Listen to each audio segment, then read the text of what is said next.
Hello, welcome to the Creative Writing Life podcast. I'm Justin Sloan. And I'm Paul Zeidman. And I'm very happy to introduce a guy I've known for quite some time. I haven't talked to him in quite some time, but he is a phenomenal writer of comics and essays about comics and entertainment and all that kind of stuff. Very fantastic guy, Larry Young. Welcome to the show. Thanks for having me, guys. This is I was telling Paul earlier, this is my favorite thing to do is talk about writing. Awesome. That's what we like to do too. Yeah. Yeah, especially with comics writers. I feel like we don't get enough of them on here. We've had a couple, but not too many lately. So excited. And we always start off with what are we reading, listening to, or whatever, and then we'll hop into all our discussions. Paul, you got anything to kick us off today? I've got two, and one of them, the second one, I'm really interested to hear what the two of you thought about it. So the first one is I finally got to see Oppenheimer in the theaters, and wow. I was just amazed by it. And it's like 3 hours long, but it flew by. It was just a phenomenal piece of work. And I think right after I walked out of the theater, I thought, if that doesn't win Best Picture, I will be amazed. And I thought Cillian Murphy was fantastic in the title role. And all of the supporting parts, just amazing. I was just blown away by the whole thing. So the second thing I watched, almost the other end of the spectrum, I watched The Flash. Oh yes. Okay, so I kind of go back and forth. Parts of it I liked, but parts of I thought were really bad. I think the really bad with some of the writing and some of Ezra Miller's acting in some scenes. But I guess, and I was trying to avoid spoilers about all of it. And I think the CG in a lot of like the time bubble scenes, it was just awful. It was, I mean, because I know they were trying to recreate, like Henry Cavill and and George Reeves and Adam West and the Nicolas Cage. Is like, but they look like they're right out of a computer game, and it was just like, come on, how much? This is like what, $200-300 million picture, and the special effects were great, but just some of it I found lacking, and the story. I don't know. I am kind of familiar with Flashpoint. Larry can go on a big diatribe about that, but I just thought that the story didn't seem as original as I was hoping. I mean, I thought again parts of it were good, but parts of it I was kind of disappointed with. I mean, I think they tried to do that on purpose, like to make him look video gamey, because it wasn't like the reality, and so I was just like, yeah, I'll play along with their game. I think if they were trying to make it look real, they would have done a better job because, it looked obviously not real at all. So I think that was what they're going for. Like, let's do this for this alternate reality weird thing. But anyway, so we watched that as well for the first time last Saturday. And I think we both loved it. My wife and I, and my daughter watched most of it, but they got a little like scared to parts, so they stopped. The kids. My daughter was the one who lasted the longest. But I think we both loved it. I was actually very impressed with Ezra.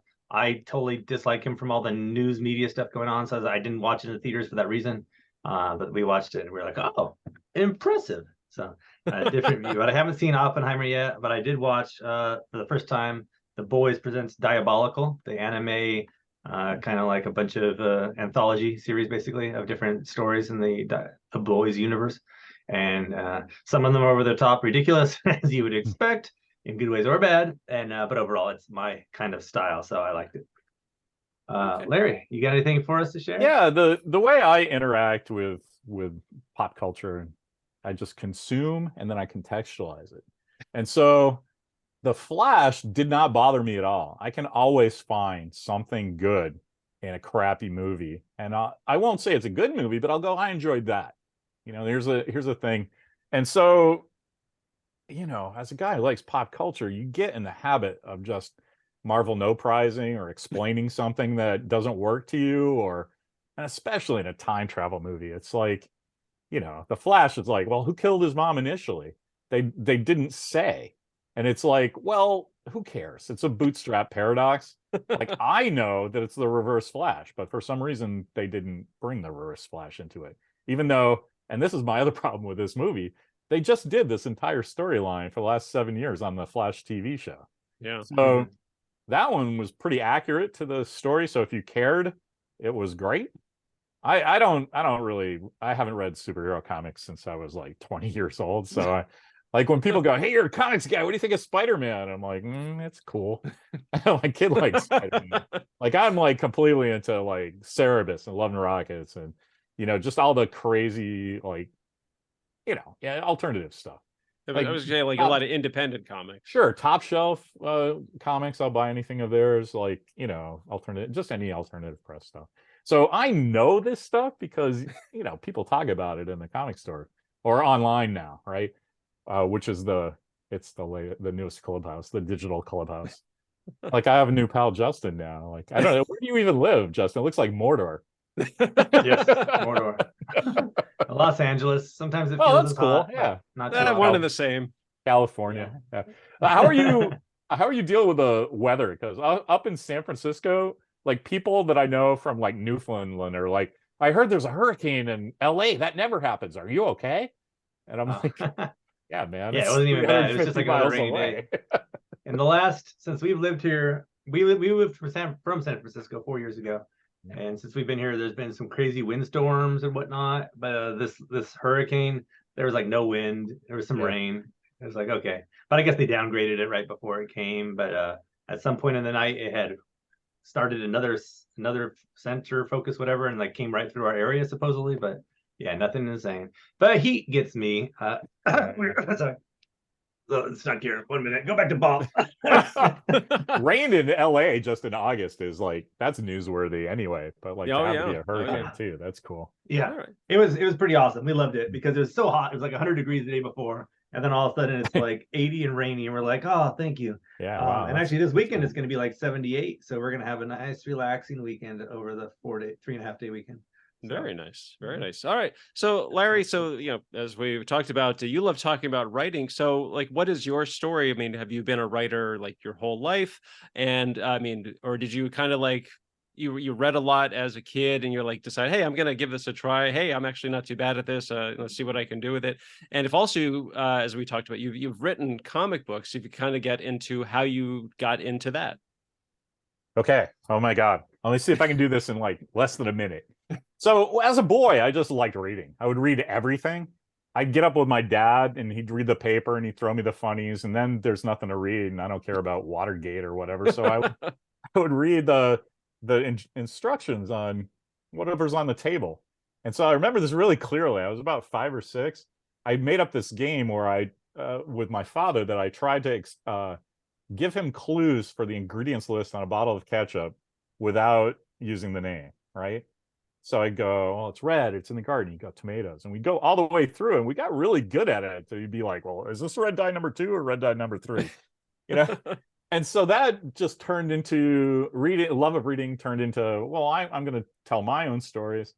And then that turned into in the early, right at the turn of the century, our turn of the century, I was working at Chiron, which was a pharmaceutical place in Emeryville across the bay.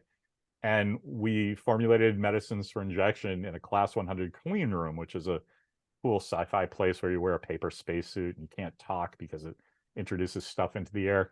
And so if something went wrong outside, we're stuck there. It was me and another staff member, and we can't talk. We can trade notes with each other, but so we just would sit there. And I would just run through everything I had read that week in my head, just like enjoy it again.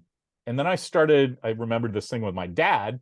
So I started making up games for myself. Like if food had a voice, like who would I get to do the voiceovers? So like James Earl Jones is clearly chocolate. Bruce Willis is all American, so he's a pepperoni pizza, right? Stuff like that, just to pass the time. And then I started doing other stories. So I'd come home and I hated this job. It was just a drudge job. And my wife would be like, well, what do you want to do? And I'm like, I want to write movies. And she's like, well, you can't do that. I'm like, well, why don't I write comic books?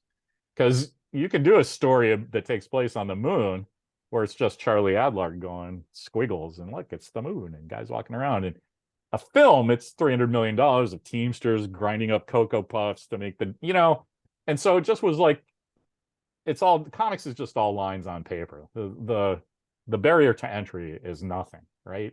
Because you can take a piece of type and paper and draw a compelling story, or you can do Watchmen, and it's the same thing. It's just a matter of scale, right?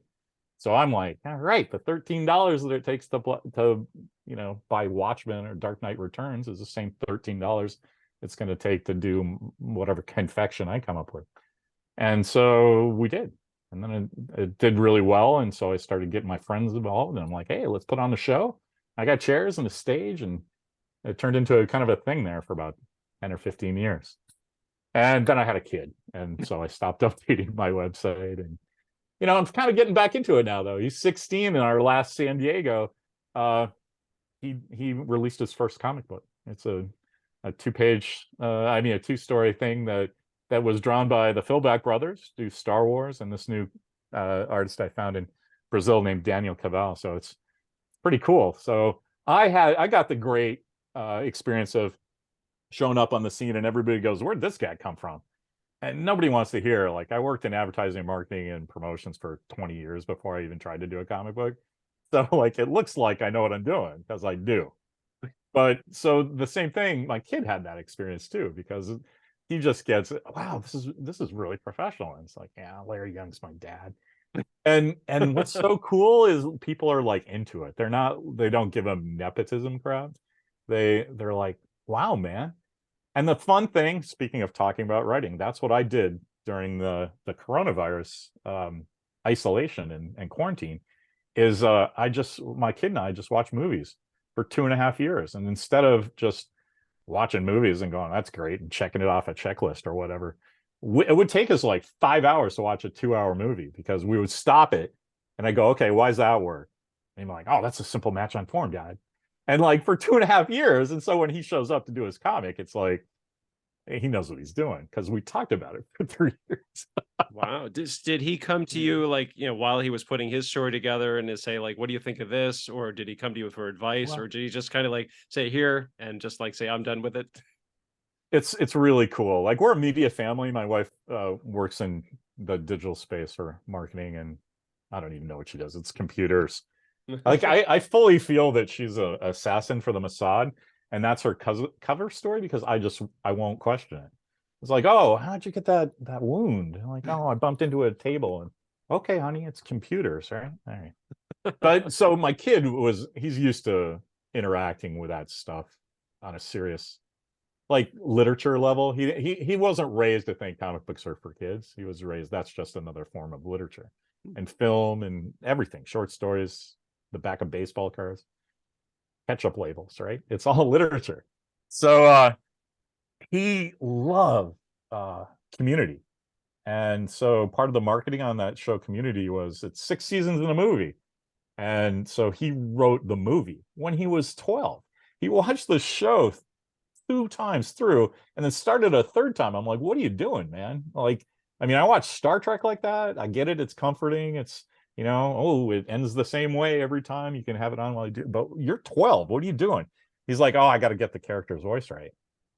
So, I mean, he's way far ahead from where I was, but my parents were good-natured, Norman Rockwell paintings people, and his parents are lunatics. So Is that what he wants to do? Or is that just kind of like right now that's his interest, or he has like, this is what I want to do, but the writing is kind of like on the side?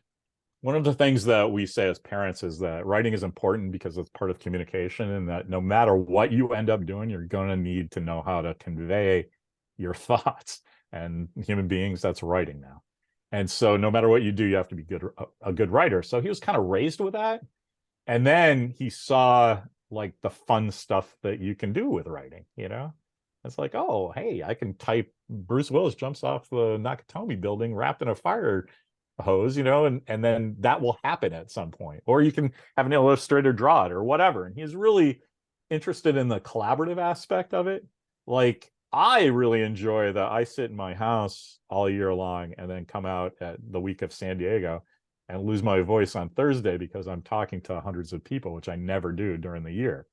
And he's like, I can't wait to get a crew together. So he's taken video classes, he's shot short films. His school, he goes to Lowell High School, which is kind of a good school. And so they have a long-standing film club. He immediately took that over and like won the first 3 things because he's the only one who cares, right? So yeah, storytelling is a part of human beings' experience. And I knew that I remember this really clearly. I was in 8th grade. sitting at a dance in the dark, just sitting with my friends talking about Star Trek or whatever. And I see if I don't get off the wall here and go out and like ask some girl to dance, I'm gonna stay here forever. And so as an adult, that's my preference. I love doing that. But like you also have to go out in the world. And so as parents, my wife and I conveyed that to our kid. It's like, it's cool to communicate, but like don't do it from a remove. Do it like in the middle. Roll your sleeves up and make something creative with other like-minded people. And so he really took that to heart. That's excellent. So I have one question that I'll toss it over to Justin. So the book that, from what I remember, really kind of got you started was your series Astronauts in Trouble. Mhm. And to me, it was a great concept. And so rather than me try to mangle my way through it, I'm gonna let you do it, because it's your creation, so you can explain it much better. I sure have lived with these characters for a while. In 1998, my wife and I went to go see an IMAX movie about going up Everest. And at the big reveal, they're like, okay, here are the guys coming up to the top of the Everest, and there's already tracks there where the cameraman had walked up. And so I thought that was funny, and we spoke about that night. But the next day we went to the California Museum of Science and watched the telemetry from the Pathfinder landing on Mars. Do you remember that little Tonka robot? Mm-hmm. And right at the same thing, right when they get to the critical moment of the story, they cut to an animation, and the voiceover guy goes, "We can't show you this, of course, because there are no cameras on Mars to record the event." And I literally fell out of the chair because those two movies like turned into Life on the Moon in my head in a second. I'm like, if we do get back to the moon, it is going to be like, Lawrence O'Donnell from MSNBC up there going, "What do you think about getting to the moon?" And so, then it just kind of writes itself. The only way to get up there is a rich guy. I mean, that's happening now in the news. I wrote this 20 years ago, and it really does seem, between the media being the media being part of the event when they're not supposed to, just kind of what's going on in the news right now with the January 6th stuff that's happening, and the rich guys trying to go into space. It seems like I thought, in 1998, putting this in 2020 was going to be like, oh, that's the far future. And now it's like, kind of happening. Like, I'm going to be mad if they don't make a Life on the Moon movie like on location. They need to go to the moon and shoot it. How was that series received? I mean, because it's kind of really what got you started. Yeah, it was. I had worked. You brought up that I did marketing and promotions at Comics Experience, and my plan I was going to take over comics because the barrier of entry is so small.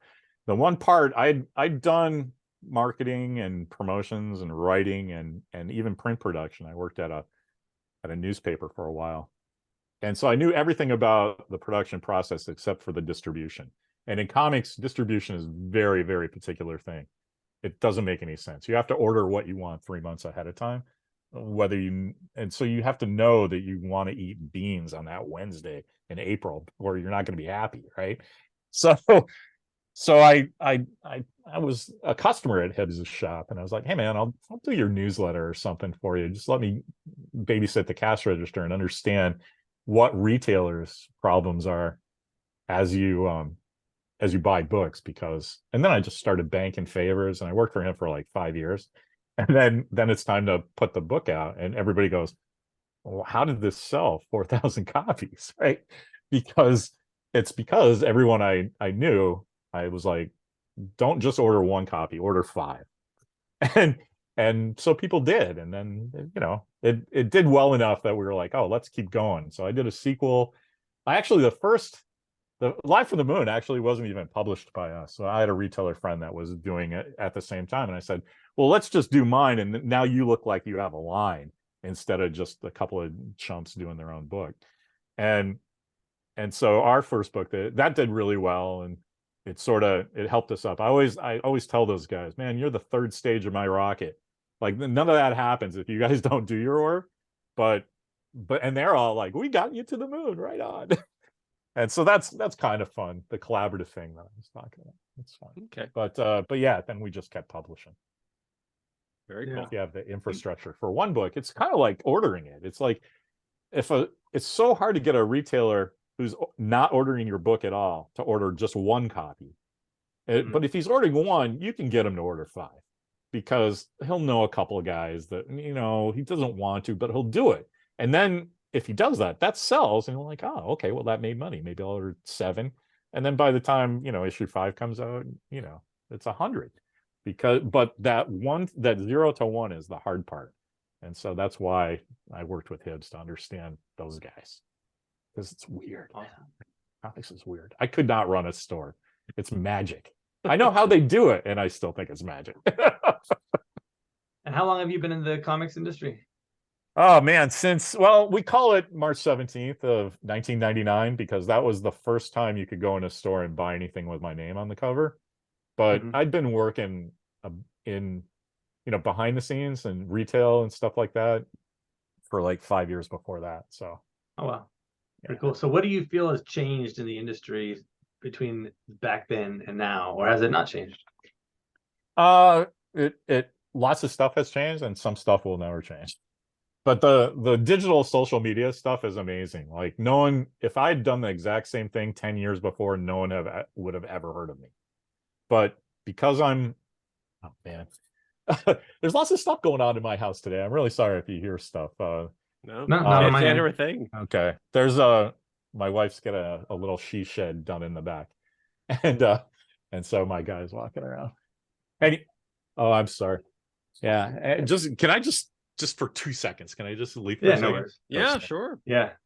As he's gone, I wanted to mention that I recently had a bunch of chats with an old coworker from Telltale who was asking about how to publish books. And so I think it's interesting to kind of look at this comic stuff in the same way because we don't know anything about it. And so, yeah, it'll be interesting for you. And I'm so sorry about that. I was thinking I could avoid that. Hopefully you can fix that in editing. It just shows the realism of the show. Yeah. Sorry. Except for they saw that you weren't wearing pants, so that's troublesome. Actually, I did. I put pants on for you guys. I'm joking, yeah. But yeah, the comics is different with social media and digital, but it's also like super the same. Like the underpinning of the comic book industry was flawed in the beginning, and so it's hard now. A similar thing is happening, like what's happening in Hollywood, not like the overt strikes, but I see a commonality between actors and writers in Hollywood and folks that work in comics in that they love it so much they will work for free, and the people with money know that and take advantage of it. And so it's like, look, man, you want to have a comic book, just do 160 pages and we'll pay you if it makes money, right? Here's your royalties, but if you do your job, that's good. And early days in comics, you could do that, but now it's fraught. It's really fraught. And so you have a thing where, some kid who is okay, he's maybe just almost ready, will be like, well, I need $250 a page. And it's like, oh, hey man, that's like professional money and you don't have any credits. He's like, well, I'm not getting out of bed unless I get paid. And it's like, I understand, but that's a great way to never get a job done. It's like the whole, like, you need a SAG card to get a SAG job, but you can't get a SAG job card unless you get the SAG job. It's like kind of like that. Like at some point you have to prove that you're ready to pay your dues, Nobody wants to hear that. Looking at that career side of it, can somebody get paid? And I know there are ways, but I mean, in your thoughts, can you make it as a comic book writer where people are hiring you to do the work, or do you kind of have to drive the work yourself as a writer? Well, the answer is different for everyone, right? Right. I mean, I personally prefer driving it myself because then I get to do what I want to do, right? It's like it depends. Like if you're being a working writer, you're going to have different goals than somebody who's just like dabbling or somebody who enjoys a form but does something else and doesn't worry about paying his kids tuition or something because he's doing something else. I don't know. Yeah. It's different for everyone, but I like it's possible, but it's not as prevalent as everyone thinks it is, right? I really think it's like getting an acting job. Like you can be a background guy and like be fine, but everybody wants to be Brad Pitt, right? Right. So So I it's know very I do. similar in comics. And if you were telling your son, if he was starting today and didn't know what to do, or if you were starting over right now, you just were like, I'm gonna do some comics. What would be your route? How would you go about that, or how would you advise somebody to go about that? Well, the thing that attracts people to comics is the words and pictures being juxtaposed, you know. So the initial thing of your question is that there's a whole bunch of stuff you don't have to talk to somebody about if they say, well, I like cars, I'm going to be a mechanic, right? Like a guy who is thinking about, well, I like reading and writing and I'm attracted to comic books and that's a cool form, I want to try to enjoy. I like certain stuff about it, and there's a cool thing when you turn the right hand page, there's like a mini cliffhanger every time because there's an image there, but it takes a second to turn the page, so you have a second thinking about what's coming up, and there's fun things you can play with, right? That you don't even have to explain that to somebody because they get it instinctually. That's what they like about the form. So I would say, like, don't do it. There's so much. I would write a novel if I was a writer and I was interested in comics. I would just write a really cinematic novel, because in comics, there was a time where writers were revered in comics. It was in the 60s and right when I showed up at the beginning of the 2000s. Um, if I had shown up in a different thing, I'm not sure I would have been attracted to comics so much, because I can draw just enough to know that I will never be professional, right? Like I know exactly what to ask for from an artist, and if I know the artist, it's a breeze, right? But most people who just they don't understand what it's like to work with an artist. You know what I mean? Like somebody, it's a weird thing that happens in high school, I think, that somebody will get an English teacher that goes, the written word is the pen is mightier than the sword, and you just buy into all of that. And then, but that's sort of like not what pop culture, entertainment, writing is. Like you have to deal with a lot of people. It's not, and sometimes, the budget is mightier than the sword. Sometimes, the art director is mightier than the sword. Like it starts with a writer, which is cool and attractive, but like it's sometimes it's an afterthought. So Yeah. sometimes people who are attracted to being a writer are not attracted to the writing. You know what I mean? Yeah, I Oh often think yeah. of comics as kind of like a prestige thing to do. Like you do, like if you're me, you might do one or two or a few to like be like, I wrote comics, because it does sound cool and sexy. But yeah, talking to enough people, you kind of get the feel of, oh my God, what a pain in the butt. And oh my God, it doesn't really pay that much compared to the amount of work for some other avenues. Yeah. Yeah. Last question for me is about the art of it, the art of the craft. And so like, especially I'm curious about comedy. I would imagine some of yours have some good comedic moments in there. But in general, what are your sources for like how you think about storytelling, how you learn the craft, how you advise people around you to study and to learn and to think about storytelling, especially for comedy? The yeah, that's a giant question. I always You can say tell favorite people books. Do you have a favorite book? I love that show Californication that David Duchovny Mhm. did, because there's some stuff that's like so true to like a writer's experience, and then there's stuff that you wish was true, but it's television. It's like, no, you can't drink that much and have that much sex and actually write, David Duchovny. But there's a line in there where he says, I can't tell you how to write, and anybody who does is lying. And that really spoke to me, because not so much that you can't teach someone the mechanics, it's just that it's such a personal thing to me personally. Like I can tell you exactly how to write like me, but you're not going to be able to do it because you will do all the dumb jokes that I know not to do. Like I'm kind of a wise ass. So if I am writing something, there has to be a character that will have the wise ass joke. But it can only be one an issue, because I will turn that thing into like impractical jokers, and then that's not every project, right? So my wife really helped me, and Adam Beach, and I don't know if you guys know him, but he was writer on Batgirl for a long time, good buddy of mine. The three of them really, I passed off the first draft of Astronauts in Trouble to them, and Mimi's thing was the best. I mean, Adam was like looking at, here's some, structural things, some functional stuff. He's a writer I respect. So, and he knew that's what I wanted. Like, what am I missing? Where's the, but my wife was like, no, you only get one stupid joke a month. And I knew what she meant. And so I was like, yeah, you know what? And that once you have like a little thing like that, it makes you a better writer, because I will always go for the dumb joke. And that's not always what you need to do.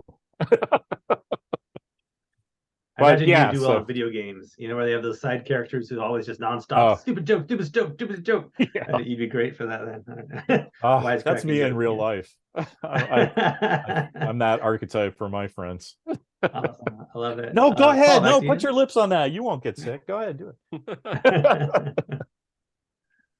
Yeah. Actually, Paul, did you have anything? Yeah, actually, Justin raised a good point. So what if somebody wants to get into writing comics? I mean, is there a book like How to Write Comics, or do you just kind of like base it on, okay, like there's 6 panels or however many panels and word balloons? I mean, and like, what is a comic? Because I've had to go through this myself. Like, what does a comic book script look like?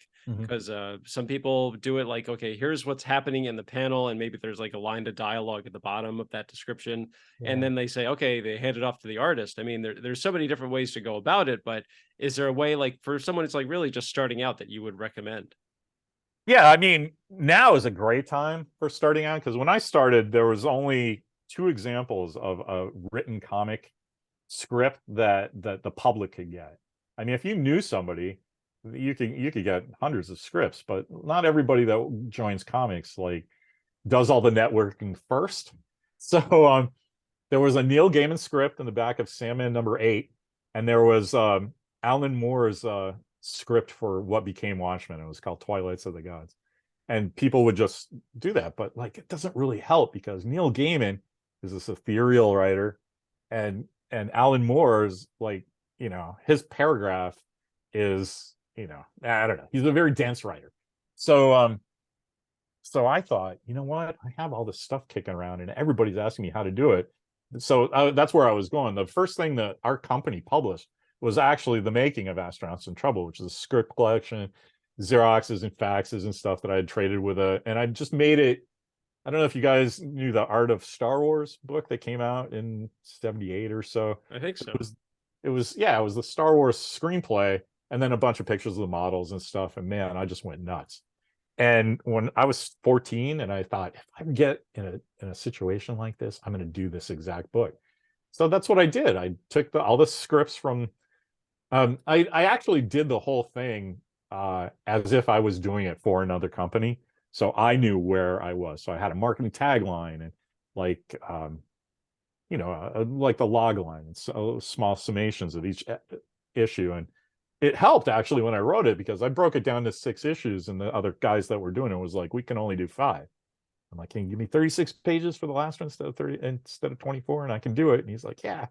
And so a lot of stuff that you solve writing is happenstance like that. But anyway, I did the script collection, and that was cool because you had to say Alan Moore and Neil Gaiman and Larry Young in the same sentence if you were talking about comic book script writing. So that was one of, I think we've done published over 100 books, but only like 6 or 7 of them had 2nd or 3rd printings, and that was one of them. But now it's like kind of a joke. It's like, who cares? Because there's so many script collections. And I also did a marketing book called True Facts that was good. But there's lots of how to draw comics, how to write comics, how to letter comics, even books that just didn't exist 20 years ago. And I think that's part of the interconnectivity of social media. Everybody goes, it's easier to see when a niche needs to be filled. So because people are talking about it, and you're like, oh, well, if I know 30 guys, there's probably 300. And if there's 300 just in this area, there might be 3,000, and that's a print run, So a lot of stuff that we published that seems silly was stuff like that. Brian Wood actually published, Image Comics published Channel Zero, and it only had 1,000 print run for its first edition, and then they just gave up on it. And Hibbs, I knew Hibbs sold 150 of those, and Rory Root, who's in Berkeley, had a store. He sold 200. So I knew two guys that sold 350 copies of 1,000 print run. And so I called Brian. I was like, hey man, if Image doesn't want to reprint this, I'll keep this in print as long as you want me to. And that got like 4 editions for because that's a good book. And but comics is so weird. Like a book like that usually just disappears. And then that helps start Brian's career too, you know? So yeah, you never know. Comics is really hard to explain to regular people because it doesn't really make sense. It's Do you guys know the history of like comics on the newsstand? Basically, New York mobsters invented this thing about you rip the covers off and send them back to the publishers. You get credit for those as unsold copies.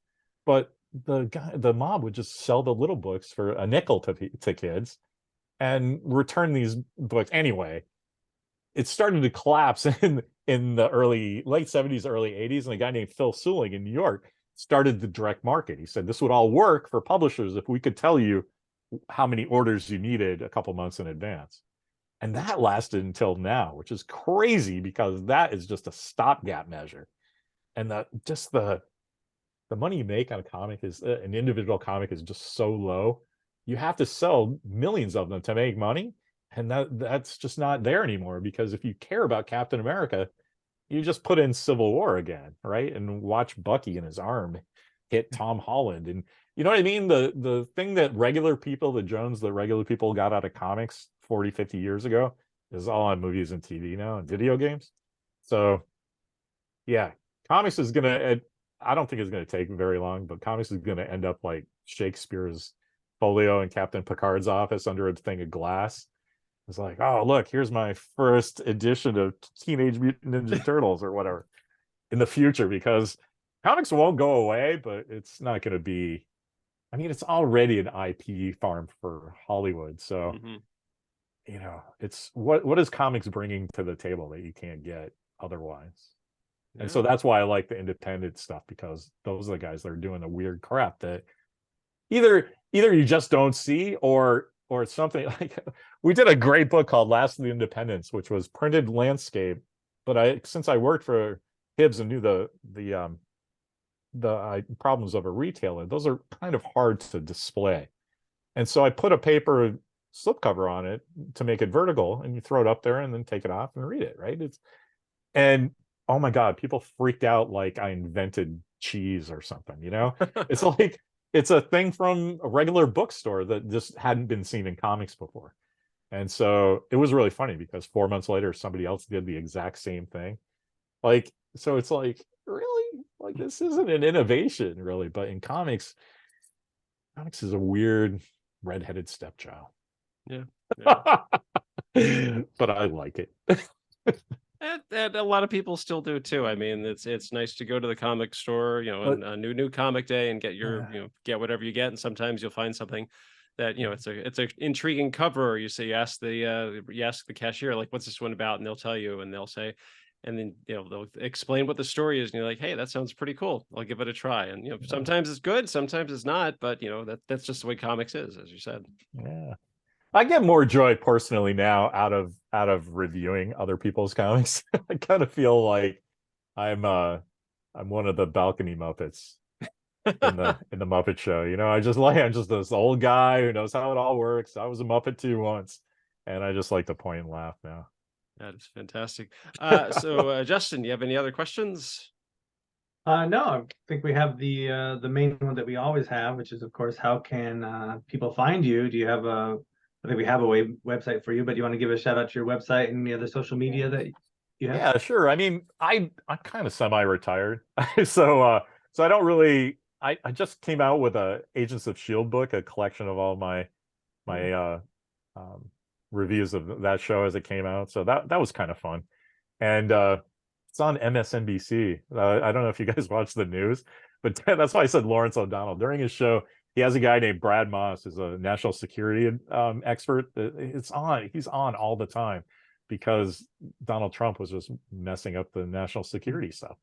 And in his home office, like right here, he has a copy of my book. And it's the weirdest thing. And after about a week, guys that worked on Shield were like or sending him Twitter things like, dude, what is this? You have to explain it. Like, oh, my friend Larry did it. But I'm like, can you come up with something cool? Like you were you were a Shield counsel or something. Like, I don't know, but it's fun. So that's what I do. Dorkcourt.com is where we do it. My son, my friend Steve Euchrin is a big movie reviewer. He's on there a lot. And John Price, who we do a Star Trek podcast. So John puts his Star Trek stuff on Dark Court every once in a while. I hate Screen Rant. I hate, everything. Even AV Club used to be great, and it's all just wanking now. So She-Hulk came out, and my wife was like, I was ranting to my wife about everybody's misread of She-Hulk. And she said, just write it down and start a website. And so I did. And it's a year, actually. August 18th was the year anniversary of it. So oh wow, I didn't realize it was a year. Yeah. So I kind of took the coronavirus off, and now I'm writing and making people mad again. Excellent. Okay, so dorkcourt.com. And if people want to check out the Astronauts in Trouble books, where can they find those? Yeah. I just send people to Amazon. I don't want to deal with that anymore. I used to go to the post office 3 times a day running your own business. That was crazy. And now I just get it from Amazon. Ask your retailer to get it. That's fine too. That's fine too. Actually, are you do you have any social media presence, like any Twitter accounts or Instagram? I did not even get on Twitter even in the beginning, because as a writer, I was offended by Twitter. It's like, man, 140 characters? No, I don't even want to learn how this works. So I was a Facebook guy like right away. And so I'm on, because you can rant. And so I'm on Facebook. It's Larry.Young.SF, I believe, which was cool for science fiction and San Francisco. I don't know if there's a dot between Larry and Young or not. That's all. Maybe I can look. Well, people can dig around and find it, and they will get in touch with you. Yeah, there is. There's a dot between the two. Okay. Oh no. Where did I go? I think I lost my window. I did. Where is it? Anyway, thanks, guys. There we are. Man, I'm so sorry. I don't know, man. I don't get this digital stuff, man. I don't get it. Quite okay. This was a lot of fun and really informative, and definitely great information, especially for writers and people who want to get into writing comics. And if you have questions, you can always get in touch with Larry. And like he said, there's a ton of resources on the internet. So there's stuff out there. You just got to put in the work. The thing I tell people, the one thing I will tell people is nobody's stopping you. If you want to be a writer, write something down. Like that's the trick, right? I say this a lot. People want to be rock stars, but they don't want to rock. It's like, no, you have to rock. You have to get your fingers bloody on the keyboard. Anyway, man, I appreciate talking to you guys. This is a blast. Thank you. This is our pleasure. Thank you so much. Yeah, it's been really great. Thank you very much for coming on the show. All right, listeners, we always say if you can leave a review, that's great. Also, go check out Larry's books. I'm sure they appreciate reviews as well. And if you can spread word of mouth on all this, that's always great. Once again, the Creative Writing Life Podcast, I'm Justin Sloan. And I'm Paul Zeidman. You can check out my screenwriting blog at maximumz.blog. I've got my books on Amazon as well. And I'm still on Twitter because I'm not going to stop calling it that. It's at maximum_Z. I'm also on Instagram at Pez Screenwriting, PEZ. I'm lucky to have those initials. Like he said, he's Justin, he's Larry, I'm Paul. This has been the Creative Writing Life Podcast. Thanks for listening. Stay safe, stay healthy. Most importantly, go write something.